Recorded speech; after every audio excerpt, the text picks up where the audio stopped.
നമസ്കാരം, വെളിച്ചം ചാനലിലേക്ക് സ്വാഗതം.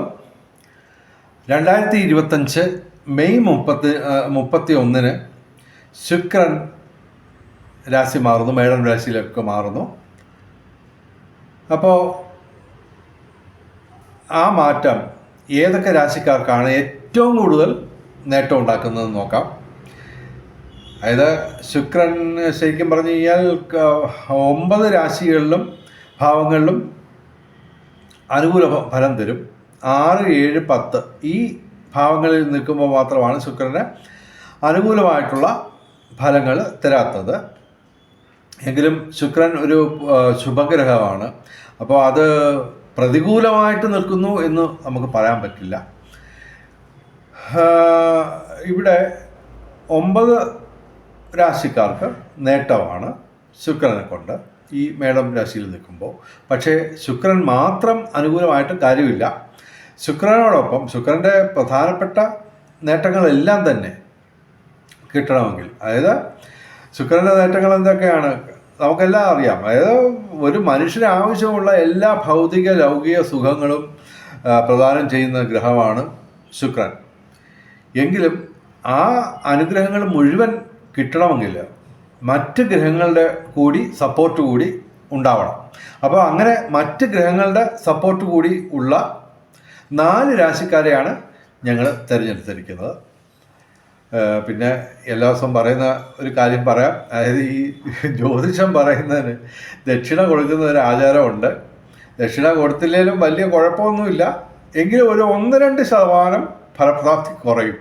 അത് ഒഴിവാക്കാൻ ദക്ഷിണ ഞങ്ങൾ പണമായിട്ട് ചോദിക്കുന്നില്ല. പകരം ദയവായി ഞങ്ങളുടെ ചാനൽ സബ്സ്ക്രൈബ് ചെയ്യുക. നേരത്തെ സബ്സ്ക്രൈബ് ചെയ്തവർ ലൈക്ക് ചെയ്യുക, ഷെയർ ചെയ്യുക, കമൻറ്റ് ചെയ്യുക തുടങ്ങിയ കാര്യങ്ങൾ കൊണ്ട് ഞങ്ങൾക്ക് പ്രോത്സാഹനം തരിക. ഇവിടെ 4 രാശിക്കാരിൽ ആദ്യം ഞങ്ങൾ പറയുന്നത് ഇടവൻ രാശിയാണ്. ഇടവൻ രാശി എന്ന് പറയുമ്പോൾ കാർത്തിക അവസാന 3 പാദം, രോഹിണി മകയിരം ആദ്യ 2 പാദം. ഇടവൻ രാശിക്ക് ശുക്രനെ കൂടാതെ വ്യാഴവും ശനിയും ചൊവ്വയും അനുകൂലമാണ്. അപ്പോൾ അതുകൊണ്ടുകൂടിയാണ് ഞങ്ങൾ ശുക്രൻ ഇവർക്ക് 12ാം ഭാവത്തിലാണ് വരുന്നത്. 12ാം ഭാവത്തിൽ ശുക്രൻ അനുകൂലമായിട്ടുള്ള ഫലം തരും. അപ്പോൾ ഇടവൻ രാശിക്ക് നേട്ടമാണ്. പിന്നെ ഞങ്ങൾ പറയുന്ന രാശി എന്ന് പറയാം ചിങ്ങം രാശിയാണ്. ചിങ്ങം രാശി എന്ന് പറയുമ്പോൾ മകം, പൂരം, ഉത്രം ആദ്യ പാദം. ഓക്കെ. അപ്പോൾ ഇവിടെ ചിങ്ങം രാശിക്ക് 9ാം ഭാവത്തിൽ ഭാഗ്യസ്ഥാനത്താണ് ശുക്രൻ വരുന്നത്. അതുകൂടാതെ ഇവർക്ക് കർമ്മഭാവത്തിൽ സൂര്യനും ബുധനും ഉണ്ട്. അത് അനുകൂലമാണ്, വളരെയധികം അനുകൂലമാണ്. അതുകൂടാതെ 11ാം ഭാവത്തിൽ വ്യാഴവും ഉണ്ട്. അപ്പോൾ ഇതൊക്കെ ഈ ശുക്രനോടി ചേരുമ്പോഴാണ് ഞങ്ങൾ ഇവരെ സെലക്ട് ചെയ്യാൻ കാരണം. അപ്പോൾ ചിങ്ങം രാശിക്കും നേട്ടങ്ങളുടെ കാലമായിരിക്കും. മെയ് 31 മുതൽ ജൂൺ 29 വരെയാണ് ശുക്രൻ മേടം രാശിയിൽ നിൽക്കുന്നത്. അപ്പോൾ ഈ കാലയളവിൽ ഇവർക്ക് നേട്ടമാണ്. ഇടവൻ, ചിങ്ങം ഞങ്ങൾ പറഞ്ഞു. ഇനി ഞങ്ങൾ പറയുന്ന രാശി എന്ന് പറയുന്നത് കുംഭം രാശിയാണ്. കുംഭം രാശി എന്ന് പറയുമ്പോൾ അവിട്ടം അവസാന പാദം, അവസാന 2 പാദം, ചതയം, പൂരുട്ടാതി ആദ്യ 3 പാദം. കുംഭം രാശിക്കും നേട്ടമാണ് ശുക്രനെ കൊണ്ട്. അവർക്ക് ശുക്രൻ മാത്രമല്ല, വ്യാഴം, ചൊവ്വ, ബുധൻ ഇവയുമൊക്കെ നേട്ടങ്ങൾ കൊടുക്കുന്ന കാലമാണ്. കുംഭൻ രാശിക്കും നേട്ടമാണ്. കുംഭൻ രാശിക്ക് എന്ന് പറയുമ്പോൾ ഇവർക്ക് 3ാം ഭാവത്തിലാണ് ശുക്രൻ വരുന്നത് മേടം രാശിയിൽ. ഓക്കെ. അതുകൂടാതെ ഏറ്റവും കൂടുതൽ നേട്ടം ഉണ്ടാകുന്ന രാശിക്കാരെന്ന് പറയുന്നത് ധനുരാശിക്കാരാണ്. ധനുരാശി എന്ന് പറയുമ്പോൾ മൂലം, പൂരാടം, ഉത്രാടം ആദ്യ പാദം. ധനുരാശിക്ക് അവർക്ക് ശുക്രൻ ഉൾപ്പെടെ 6 ഗ്രഹങ്ങൾ ഏകദേശം അനുകൂലമാണ്, ചന്ദ്രനെ ഒഴിച്ച്. ചന്ദ്രനെ ഈ കാര്യത്തിൽ ഞങ്ങൾ പരിഗണിച്ചിട്ടില്ല. 2.25 ദിവസം കൂടുമ്പോഴാണ് ചന്ദ്രൻ മാറുന്നത്. അതുകൊണ്ട് ഇതിനകത്ത് ഞങ്ങളത് പരിഗണിച്ചിട്ടില്ല.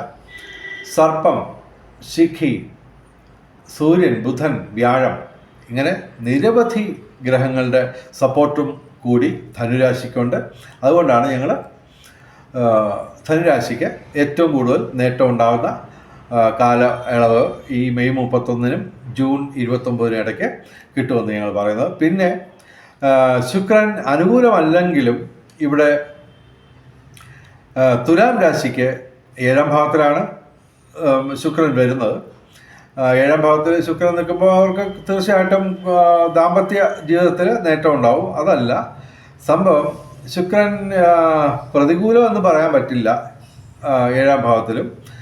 കാര്യം ശുക്രൻ ഒരു ശുഭഗ്രഹമാണ്. പക്ഷേ ഇവർക്ക് തുലാം രാശിക്കാർക്ക് നിരവധി ഗ്രഹങ്ങൾ, പ്രത്യേകിച്ച് ദീർഘകാലം ഒരേ രാശിയിൽ തുടരുന്ന ഗ്രഹങ്ങളായ ശനി, വ്യാഴം, രാഹു, കേതു, കൂടാതെ ചൊവ്വ ഒക്കെ ഇവർക്ക് ഈ തുലാം രാശിക്കാർക്ക് നേട്ടമാണ്, അനുകൂലമാണ്. അപ്പോൾ തീർച്ചയായിട്ടും ഇവർക്ക് ഈ ശുക്രൻ ഡയറക്റ്റായിട്ട് അനുകൂലമല്ലെങ്കിൽ പോലും ഇവർക്കും സൗഭാഗ്യങ്ങളുടെ കാലം തന്നെയാണ്.